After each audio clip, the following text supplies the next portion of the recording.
लोगों ने सुशांत सिंह के आसपास के दिनों की घटनाओं की कड़ियां जोड़ना शुरू किया। पुलिस ने दोनों मौतों के बीच किसी तरह के संबंध की पुष्टि नहीं की और इन्हें अलग मामले बताते रही। अगस्त में भाजपा नेता नारायण राणे ने आरोप लगाया कि दिशा के साथ बलात्कार किया गया और उसकी हत्या कर दी गई। दिशा और सुशांत को न्याय मिले, इसके लिए सोशल मीडिया पर लगातार आंदोलन होते रहे। सीसीटीवी फुटेज से छेड़छाड़ गई थी।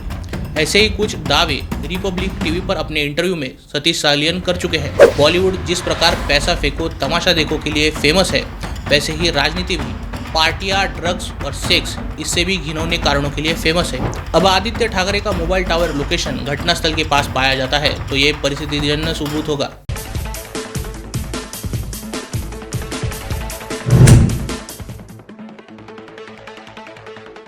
नमस्कार, न्यूज़ डंका के बात पतेकी में आप सभी का स्वागत है। दोस्तों, सुशांत सिंह राजपूत की मृत्यु ने पूरे देश को झकझोर कर रख दिया था। फैंस में साइंस और फिलॉसफी से प्रेम करने वाला बॉलीवुड का सितारा, ऐसी सुशांत की पहचान थी। सुशांत की मृत्यु और उसका पुलिस विभाग द्वारा किया गया इन्वेस्टिगेशन, ये दोनों भी इतनी संदेहास्पद चीज़ें थी कि देश भर से सीबीआई से इन्वेस्टिगेशन करे जाने की मांग उठने लगी। राज्य की महाविकास आघाड़ी सरकार, मामले की जांच करने वाली पुलिस विभाग की टीमें और आरोपित नेता अगर साफ थे तो उन्हें तत्काल प्रभाव से सीबीआई के मार्ग को खुला करना चाहिए था। लेकिन कई दिनों तक आघाड़ी सरकार सीबीआई को टालती रही। लोग भी ये समझ चुके थे कि जहां धुआं उठता है वही आग लगी होती है। लोगों ने सुशांत सिंह के आसपास के दिनों की घटनाओं की कड़ियां जोड़ना शुरू किया। इसी से खुलासा हुआ कि सुशांत की मैनेजर दिशा सालियान की मालाड पश्चिम में एक ऊंचे टावर के 14वीं मंजिल से गिरकर मृत्यु हुई थी, जिसे आत्महत्या कहा जा रहा था। वहीं महाराष्ट्र के कद्दावर नेता नारायण राणे और उनके दोनों पुत्र आदित्य ठाकरे पर उंगलियां उठा रहे थे। पुलिस ने दोनों मौतों के बीच किसी तरह के संबंध की पुष्टि नहीं की और इन्हें अलग मामले बताते रही।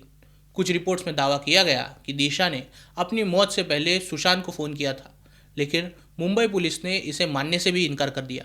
अगस्त में भाजपा नेता नारायण राणे ने आरोप लगाया कि दिशा के साथ बलात्कार किया गया और उसकी हत्या कर दी गई, लेकिन मुंबई पुलिस ने इन दावों को भी खारिज कर दिया। सितंबर में मुंबई पुलिस के तत्कालीन कमिश्नर परमबीर सिंह ने दोहराया कि दिशा की मौत आत्महत्या थी, हत्या नहीं। जब दिशा की मौत पर लगातार सवाल उठने लगे तो अक्टूबर 2020 में दिशा के मंगेतर रोहन राय से पुलिस द्वारा पूछताछ की गई, जो रिपोर्ट्स के अनुसार दिशा के गिरने के 20 मिनट बाद नीचे आए थे और केस को बंद किया गया। वहीं दिशा के पिता सतीश सालियन ने दिसंबर 2023 में एसआईटी से इस केस को रीओपन कर जांच करने की मांग की, जिस पर आखिर उन्होंने अपने वकील नीलेश ओझा की मदद ली है।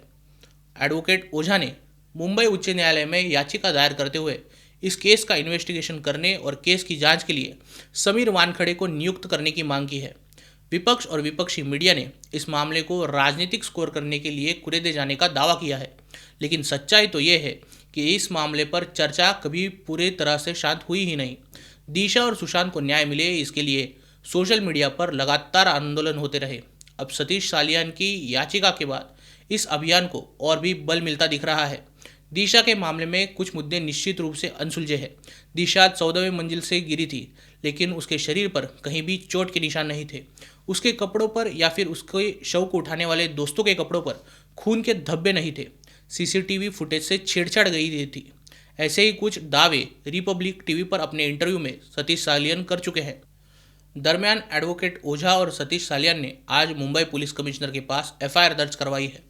इस शिकायत के अनुसार केवल आदित्य ठाकरे और उनके बॉलीवुड के दोस्त दीनू मौर्य, सूरज पंचोली ही नहीं, बल्कि पद का दुरुपयोग करने के लिए तत्कालीन मुख्यमंत्री उद्धव ठाकरे, पुलिस कमिश्नर परमबीर सिंह और सचिन वाजे को भी आरोपी बनाया गया है।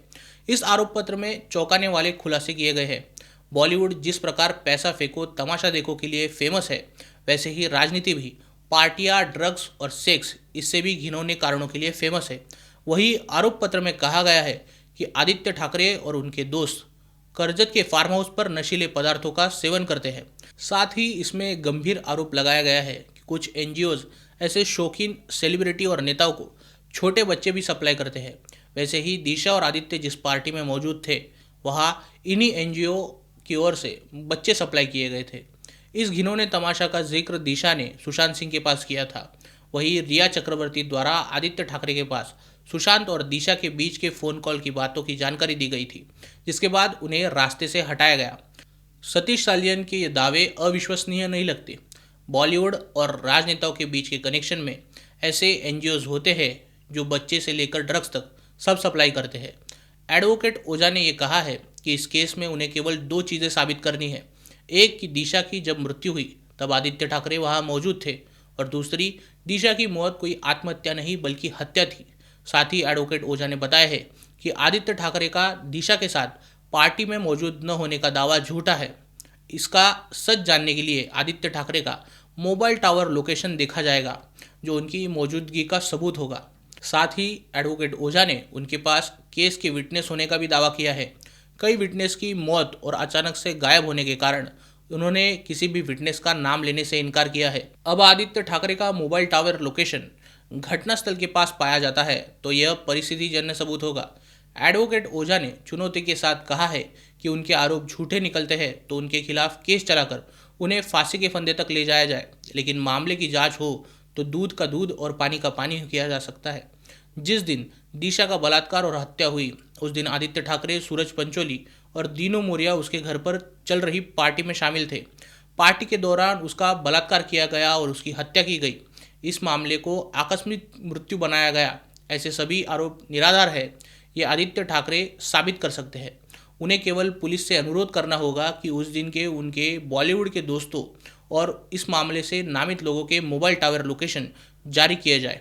वैसे ही पुलिस को किसी अपराध की जांच के लिए किसी भी व्यक्ति का कॉल डेटा रिकॉर्ड निकालने का अधिकार होता है।